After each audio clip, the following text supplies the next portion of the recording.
वंचित न्यूजमध्ये आपलं स्वागत आहे। फळे ग्रामपंचायतमध्ये संत एकनाथ महाराजांची पालखी ही आज रोजी संध्याकाळी 5 वाजता फळे ग्रामपंचायत येथे येणार आहे आणि त्या पालखीसोबत जे येणारे भाविक आहेत त्यांना आरोग्याच्या दृष्टीने कोणत्याही प्रकारची गैरसोय होऊ नये म्हणून जिल्हा प्रशासनाकडून आरोग्य विभाग जो आहे, सार्वजनिक आरोग्य विभाग महाराष्ट्र शासन त्यांच्याकडून स्टॉल लावण्यात आलेला आहे। रोपळेगाव प्राथमिक जो काही हे आहे दवाखाना आहे त्यांच्या अंतर्गत हे आरोग्य एक केंद्र येतं आणि त्याच्यामध्ये जे काय आहे ते उपचार केला जातो।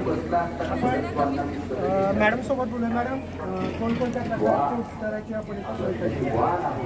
हॅलो, नमस्कार पहिल्यांदा मी डॉक्टर पूजा पवार, आजोती उपकेंद्र रोपळे अंतर्गत आजोती उपकेंद्राची समुदाय आरोग्य अधिकारी म्हणून कार्यरत आहे। तिथे आपण वारकऱ्यांसाठी सेवेसुविधासाठी किरकोळ औषधोपचारासाठी आपण मेडिसिनची उपलब्धता केलेली आहे। पहिल्यांदा म्हटले तर वारीची नियोजन म्हटलं तर आपण ऑलमोस्ट 15-20 दिवसा पहिल्यापासूनच सुरू करतो। जसे की प्रिव्हेंटिव्ह आणि क्युरेटिव्ह असं म्हणले जाते। प्रिव्हेंटिव्ह म्हणजे आपण पाणी शुद्धीकरण, कंटेनर सर्वे, हे सगळं जे पाणीतून पसरणारे जे आजार आहेत त्या प्रतिबंधात्मक म्हणून आपण बऱ्याचशा गोष्टी कंटेनर सर्वे, दूध सवरणीकरण, पाणी शुद्धीकरण अशा सगळ्या गोष्टी करून घेतले जाते। हे झालं प्रिव्हेंटिव्ह। आणि क्युरेटिव्हमध्ये हे जे किरकोळ उपचार औषधोपचारांमधलं जसे की सर्दी, खोकला, गुडघेदुखी, अंगदुखी हे जे चालून दमून आलेलं असतात अशी वारकऱ्यांसाठी बेसिक औषधोपचार जे आपण इथं ठेवलेले आहेत हे सगळे गोष्टी आपण DHO सर मेडिकल ऑफिसर यांच्या मार्गदर्शनाखाली हे सगळ्या सुविधा ठेवलेल्या आहेत। वंचित न्यूज चॅनलच्या माध्यमातून सर्व भाविकांना किंवा जे काय वारकरी संप्रदाय त्यांना तुम्ही काय आवाहन कराल?